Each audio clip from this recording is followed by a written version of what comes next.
ሰላም የሐረር ግሎባል ኔትወርክ ተከታታዮቻችን የዕለቱን የስፖርት መረጃዎች ይዘንላችሁ ቀርበናል። ዛሬ ምሽት ስለሚደረጉ የዩሮፓ ሊግ ጨዋታዎች የምንነግራችሁ ይሆናል። አብራችሁን ቆዩ። እንደተለመደው ላይክ፣ ሼር፣ ኮሜንት፣ ሰብስክራይብ በማድረግ መረጃዎቹ በፍጥነት እንዲደርሱ ያድርጉ። በዩሮፓ ሊግ ግማሽ ፍጻሜ መልስ ጨዋታዎች ዛሬ ይከናወናሉ።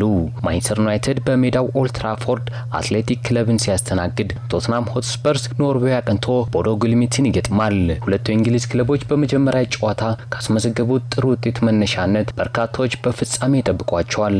ማንቸስተር ዩናይትድ በሳን ማሜስ 3-0 ማሸነፉ ብዙዎች ለፍጻሜ ተፋላሚ ቀዳሚ ግምት ሰጥተውታል። በእግር ኳስ የሚፈጠረው አይታወቅም በሚለው ካልሆነ በስተቀር ቀይ ሰይጣናቱ ፍጻሜ መድረስ እድላቸው በጣም ሰፊ ነው።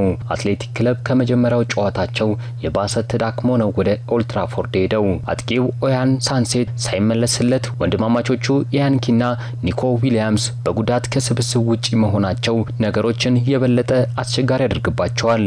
የማንቸስተር ዩናይትድ አሰልጣኝ ሩበን አሞሪም በእነዚህ ጉዳዮች መዘናጋት አልፈልግም፣ እያሳለፍን ካለነው የውድድር ዓመት አንጻር ምንም ሊፈጠር ይችላል ብለዋል። በሊዮን ጨዋታ ከ2-0 መመራት ወደ 4-2 መመራት ከአትሌቲክ ክለብ ጋር የመጀመሪያው 30 ደቂቃ የበለጠ ያሳስቡኛል ብለዋል ፖርቱጋላዊው አሰልጣኝ። በዩናይትድ በኩል ማቲያስ ዲሊጊት በጉዳት ከስብስቡ ውጪ ሆኗል። የእንግሊዙ ክለብ ወደ ፍጻሜ የሚወስደውን ውጤት ካገኘ ከ4 ዓመት በኋላ ለመጀመሪያ ጊዜ ይሆናል።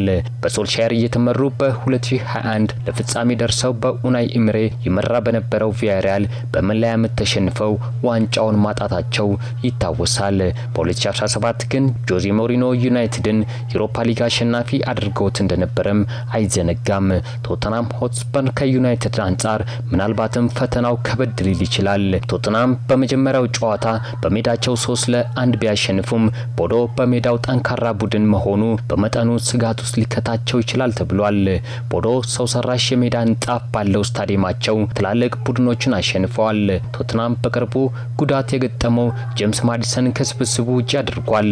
የሰሜን ለንደኑ ክለብ ለዩሮፓ ሊግ አዲስ አይደለም። እንደ አውሮፓውያን አቆጣጠር በ1971-72 እና በ1983-84 የውድድር ዓመት ላይ የዩሮፓ ሊግን አሸንፈዋል።